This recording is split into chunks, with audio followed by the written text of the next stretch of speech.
တာတိပါစေလေသူငကူပြောခဲ့ကြတဲ့နေရာဟောင်းကြီးများတွေပြန်ဆုံးမယ်လေပြန်ဆုံးကြမယ်အချစ်ဦးရဲ့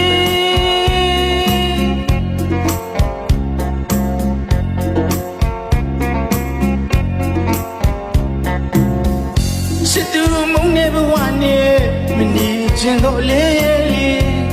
သူပြစ်ခွာသွားမှအထီးကျန်လွန်းသမားအဖြစ်ဟာလေအထီးကျန်လွန်းသောဘဝရဲ့ချီကိုချစ်သူမျက်စိအောက်ကပြမခံနိုင်ဘူးလေမကျင်လာသူစိတ်ကွာတော့ရှုံးသမားဘဝနဲ့ဘာမြတ်တဲ့နိုင်မလေးလေး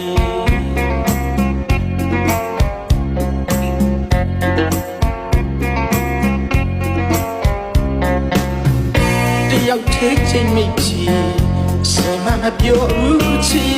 မင်းနဲ့ကိုပြောခဲ့ကြတဲ့နေရာဟောင်းကြီးမလေးတယောက်သေးလွမ်းနေစိတ်လိုက်တဲ့ချင်နေမြည်စိတ်လိုက်တဲ့ချင်နေမြည်နေရာဟောင်းကြီးကမင်းတယောက်သေးလာမိကြပြီ